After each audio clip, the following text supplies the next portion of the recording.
वहीं केंद्रीय वित्त राज्य मंत्री अनुराग ठाकुर ने किसान महापंचायत में प्रियंका गांधी के शामिल होने पर सवाल उठाए हैं।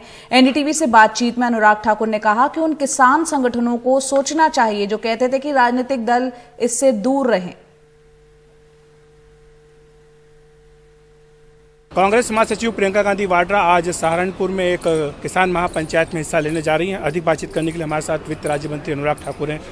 कांग्रेस पार्टी लगातार ये कह रही है कि जो ये किसान कानून है, कृषि कानून, इनको वापस लिया जाना चाहिए, तब तक ये आंदोलन जारी रहेगा।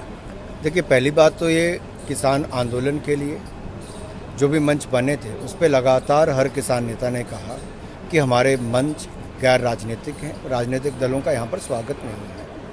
तो अगर कोई राजनीतिक दल के लोग वहाँ पर जा रहे हैं तो मुझे लगता है इस पर तो उत्तर केवल किसान नेता ही दे पाएंगे, आखिरकार कौन लोग वहाँ पर जा रहे हैं। दूसरी बात, कांग्रेस के नेता देश को भी, किसान को भी और सदन को भी, यानी कि संसद को भी गुमराह कर रहे हैं। कैसे?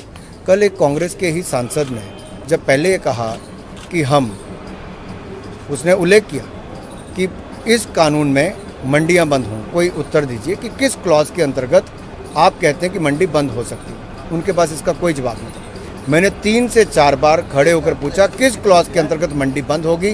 कांग्रेस के सांसद के पास कोई जवाब नहीं था।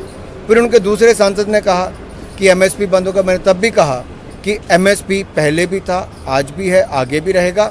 और एमएसपी खरीद भारतीय जनता पार्टी की सरकार में, नरेंद्र मोदी जी की सरकार में कांग्रेस की सरकार के मुकाबले 2.5 गुना से ज़्यादा खरीद हुई है। तो देश के किसान को गुमराह करने पर कुछ राजनीतिक दल लगे हैं जो लगातार चुनाव हारते हैं, अब किसानों के कंधे पर बंदूक चलाना चाहते हैं ताकि वो अपनी राजनीतिक रोटियां सेक सकें। तो आपको लगता है कि राजनीतिकरण किया हो चुका है इस किसान आंदोलन का?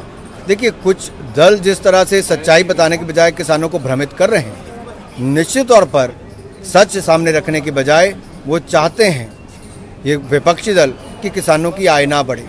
दूसरी ओर नरेंद्र मोदी चाहते हैं कि अगले 3 साल के अंदर किसानों की आय दुगनी हो। लेकिन एक अंतिम प्रश्न आपसे कि अगर ऐसा है तो फिर सरकार अपनी ओर से संशोधन करने का प्रस्ताव क्यों कर रही है? क्यों कह रही है कि हम 1.5 साल तक इनका अमल रोक देंगे? किसानों से क्या दोबारा बातचीत आपकी होगी?